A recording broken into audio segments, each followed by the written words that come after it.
Dawn. Wheeler Dam construction site, Rogersville, Tennessee, March the 4th, 1936. 6:17 in the morning. The Tennessee River runs gray and cold below the cut bank. Mud the color of rust stretches 200 yards in every direction. And at the edge of it all, a Caterpillar RD7 engine idling, exhaust rising like a ghost in the chill air. 78 horsepower, 21,000 pounds of crawler iron. An open operator station with nothing between the man and the world except a steel frame and a pair of worn leather gloves. The man behind the controls is Earl Dawson, 41 years old, 12 years operating heavy iron. He has moved more earth than most men will see in 3 lifetimes. On this morning, he does not know that before nightfall, his crew will believe him to be dead. Hey, and he does not know that in 14 months' time, on this same machine, it will happen again. Same man, same iron, same terrible result. If you want to see how Earl Dawson survived the unsurvivable, not once, but twice, on the same iron that nearly buried him, please hit that like button. See that subscribe button?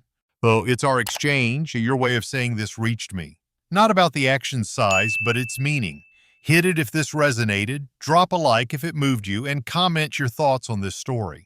And if you're the kind of viewer who wants to feel the tension even deeper, the exact second the recovery cable tightens, the moment steel starts to flex under load, the first inch of movement after hours of failure. So the full uncut recovery sequence? Join the membership.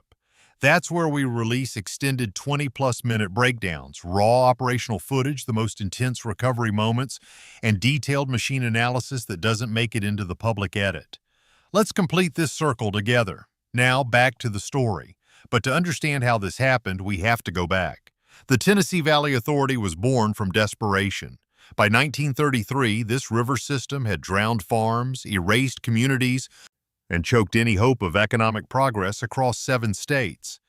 President Roosevelt signed the TVA Act into law that May, and within months, the most ambitious public works campaign in American history was underway. By 1936, the valley was alive with machinery. Wheeler Dam in northern Alabama was pushing toward completion. Pickwick Landing Dam was being carved out of the riverside clay upstream. The work never stopped. 3 shifts, 6 days a week, sometimes 7.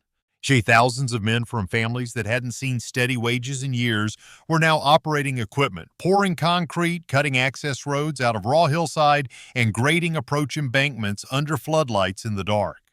The workhorse of those earthworks was the Caterpillar RD7.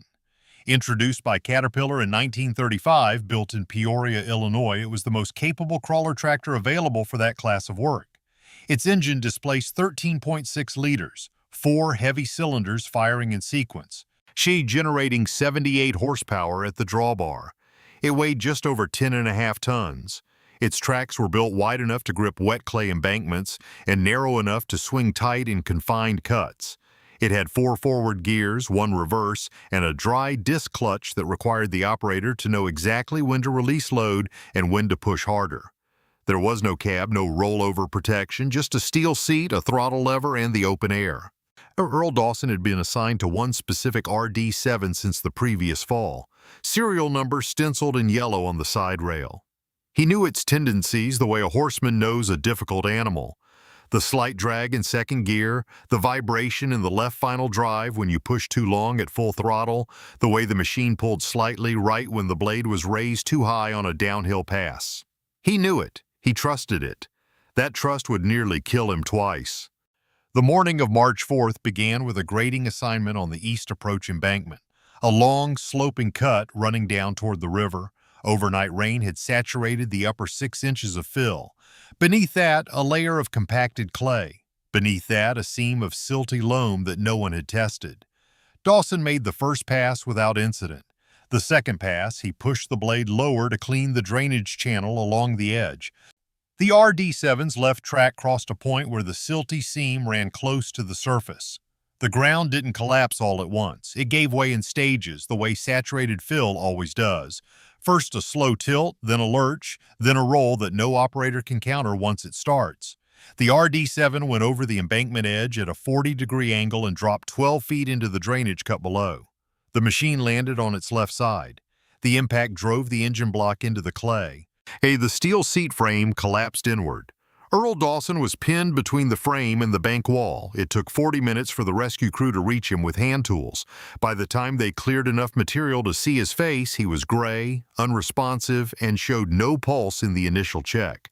The shift foreman called it. The accident report was started.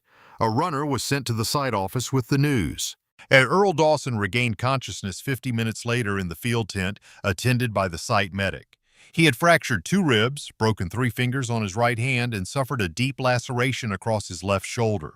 His back was bruised to the bone, but he was alive. The crew retrieved the RD7 3 days later.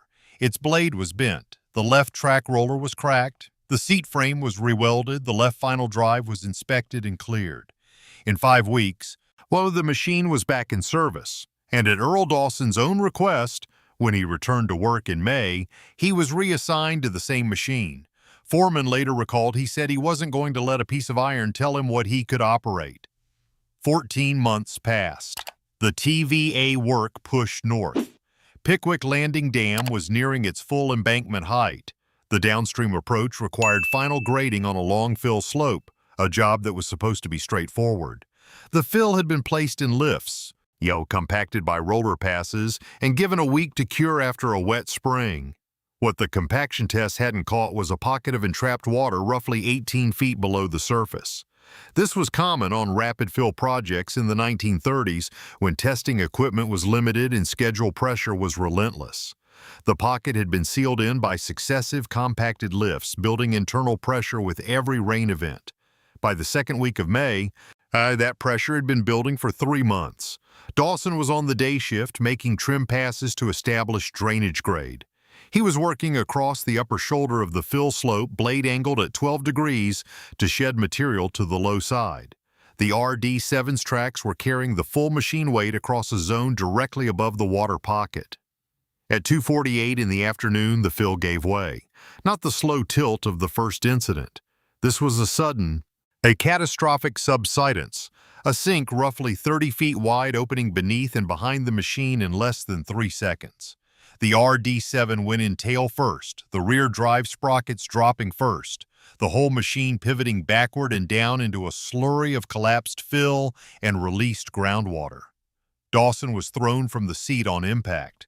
The machine's rear end drove into the base of the sink while the front reared up at a steep angle. Dawson landed in the loose material at the edge of the collapse zone, partially buried from the waist down in wet fill. The RD7 settled against the sink wall. Engine still running, exhaust still firing.